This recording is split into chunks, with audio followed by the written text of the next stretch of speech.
மலேசியாவில் கெடா மாநிலத்தில் நம்முடைய சோழ பேரரசன் ராஜேந்திர சோழன் காலடி வைத்த மண்ணில் நின்று பேசுகிறோம். 1000 ஆண்டுகளுக்கு முன்பாக ராஜேந்திரன் நாடு பிடிக்க அல்ல, வணிக தொடர்புகளை உண்டாக்குவதற்காக படையெடுத்து வந்து இணக்கமாக பேசினான்.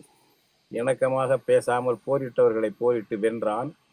அப்படி கடல் வாணிகத்தை பெருக்கிய சோழ பேரரசு அவனுக்கு முன்னால் 1000 ஆண்டுகளுக்கு முன்னால் கரிகால் பெருவளத்தான் தரை வழியாக இமயமலை வரை சென்று சீனாவோடு வணிகத்தை உருவாக்கி தந்தார். அப்படிப்பட்ட சோழ மரபு, அந்த தமிழ் மரபு அது. அங்கிருந்து வந்து இன்றைக்கு மலேசியாவிலே அதே ராஜேந்திர சோழனும் அவனுடைய படை வீரர்களும் தமிழர்களும் தமிழச்சிகளும் காலடி வைத்த அந்த மண்ணில் நின்று பேசுவது எங்களுக்கு உணர்ச்சியை ஊட்டுகிறது, வரலாற்று புத்துணர்ச்சியை ஏற்படுத்துகிறது.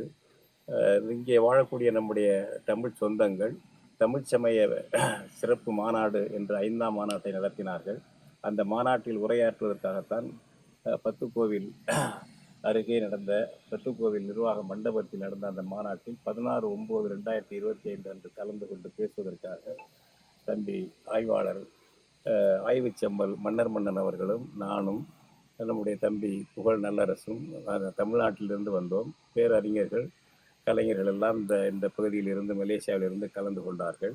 அதன் பிறகு எப்படியும் நம்முடைய ராஜேந்திர சோழனும் நம்முடைய தமிழர்களும் வந்தடைந்த இந்த கெடா மாநிலத்தை அவர்கள் காலடி வைத்த இடத்தை வந்து பார்த்துவிட வேண்டும் என்று வந்திருக்கிறோம். நம்முடைய ஆனந்த தமிழன் அவர்களும் பாலமுருகன் அவர்களும் மற்றும் நண்பர்களும் அழைத்து வந்தார்கள். எங்களுக்கு இந்த உணர்ச்சி என்பது தமிழர்களுக்கு ஏற்பட வேண்டும்.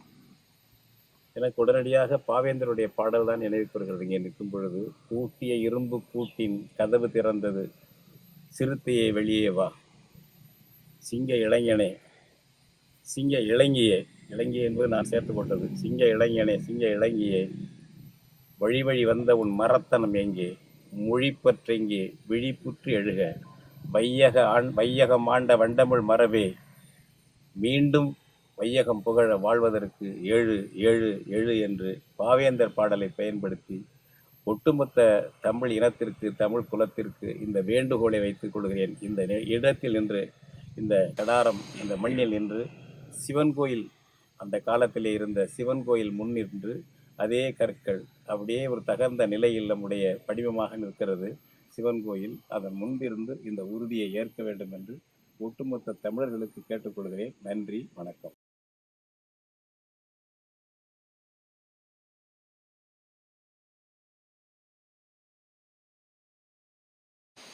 மலேசியாவில் கடாரம் பகுதியில் இருக்கும். ராஜேந்திர சோழன் வந்துட்டு கால் பதித்த பகுதி அப்படின்னு கடாரம் பகுதியை சொல்லலாம். இங்கே நிறைய தொல்லியல் எச்சங்கள் வந்துட்டு தமிழர்களுடைய அல்லது இப்போ இருக்கக்கூடிய இந்திய நாட்டினுடைய தொல்லியல் எச்சங்கள் அப்படின்னு பார்க்கப்படுது. அதில் இந்த கட்டுமானம் வந்து மிக முக்கியமானது. இந்த கட்டுமானத்தோட கல்லை நம்ம பார்த்தோம் அப்படின்னா, இப்போ தமிழ்நாட்டில் வந்து இந்த வகை கல்லை செம்பூரான் கல்லுன்னு சொல்லுவாங்க. தமிழ்நாட்டில் இருக்க கல்லில் வந்துட்டு கல்லுக்கு இடையில இருக்கக்கூடிய இடைவெளி வந்துட்டு கொஞ்சம் குறைவாக இருக்கும், இங்கே கொஞ்சம் அதிகமான இடைவெளி இருக்கும். அந்த கல்லை தான் அடிப்படையாக வச்சு கட்டியிருக்காங்க. இது போக இதெல்லாம் வந்துட்டு தூண்கள் நாட்டுறதுக்கான துளைகள். இப்போ பார்த்தீங்கன்னா இது வந்துட்டு கருங்கல்லால் ஆனது. இப்போ இந்த துளையை வச்சிருப்பாங்க. இந்த துளை இருக்குன்னா இதுக்கு மேலே இந்த கட்டுமானம் வந்து மரத்தாலான கட்டுமானம்னு அர்த்தம். இந்த துளையில வந்துட்டு மரத்தை நாட்டி அதன் மூலமா வந்துட்டு தூண்களை உருவாக்கி அதுக்கு மேலே கூரை போட்டு ஒரு பெரிய கட்டுமானத்தை வந்து இந்த இடத்துல வந்துட்டு உருவாக்கி இருக்கிறாங்க. இப்படி மலேசியாவில் வந்துட்டு பல்வேறு இடங்கள்ல தமிழர்களுடைய தொல்லியல் சார்ந்த சான்றுகள் இருக்கு, பெருமைகள் இருக்கு. இப்போ சுற்றுலாவுக்கு வரக்கூடிய மக்களுக்கு நம்ம அறிமுகப்படுத்த வேண்டிய அல்லது ஆய்வு செய்யப்பட வேண்டிய விஷயங்கள் வந்துட்டு மலேசியாவில் நிறைய இருக்கு.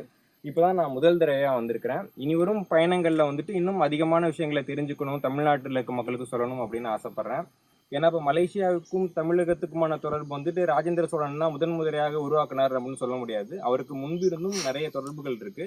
அதை பற்றியெல்லாம் இப்போ நம்ம பேசுறதுக்கான உரிய சான்றுகள் நம்ம கையில் இல்லை. ஆனால் எதிர்வரும் காலங்களில் அந்த சான்றுகள் கிடைக்கும் அப்படின்னு நம்புகிறேன். மலேசியாவிலிருந்து ஐயா பே மணியரசன் அவர்களுடையும் தம்பி நல்லரசு அவர்களுடன் மன்னர் மன்னன்.